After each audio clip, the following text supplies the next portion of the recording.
अजय और निधि की शादी की तैयारियां जोरों पर थी। दोनों ही एक दूसरे से बेहद प्यार करते थे, लेकिन उनकी शादी से पहले एक अजीब घटना घटी जिसने सबको हैरान कर दिया।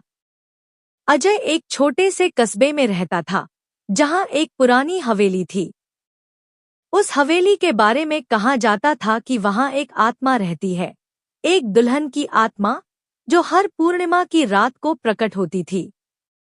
गांव वाले उस हवेली के पास जाने से डरते थे, लेकिन अजय इन बातों पर विश्वास नहीं करता था।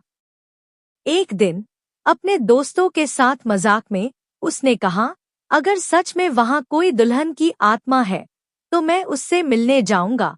दोस्तों ने उसे चैलेंज किया और अजय ने इसे स्वीकार कर लिया। हवेली की रात। शादी से ठीक एक रात पहले अजय हवेली में जाने के लिए तैयार हो गया। वह अकेला ही वहां पहुंचा। अंदर घुसते ही उसे अजीब सा एहसास हुआ, जैसे कोई उसे देख रहा हो। चारों ओर धूल जमी थी, पुरानी तस्वीरें दीवारों पर टंगी थीं और एक बड़ा झूमर धीरे धीरे हिल रहा था। अचानक उसे सीढ़ियों पर एक सफेद साड़ी पहने लड़की दिखी। वह बेहद खूबसूरत थी, लेकिन उसके चेहरे पर एक अजीब सी उदासी थी। अजय के पास आने पर उसने धीमी आवाज में कहा, तुम यहाँ क्यों आए हो? अजय ने हिम्मत जुटाकर पूछा, तुम कौन हो? लड़की ने जवाब दिया, मैं इस हवेली की दुल्हन हूँ, जो अपनी शादी के दिन ही मर गई थी। अजय के रोंगटे खड़े हो गए, लेकिन फिर भी उसने हिम्मत नहीं हारी और पूछा, कैसे? लड़की ने बताया कि शादी के दिन ही उसके दूल्हे ने उसे धोखा देकर मार डाला था। वह अपनी मौत का बदला नहीं ले सकी और इस हवेली में भटकती रही। एक रात की शादी। अचानक हवेली में चारों ओर तेज हवा चलने लगी। लड़की की आंखों से आंसू बहने लगे।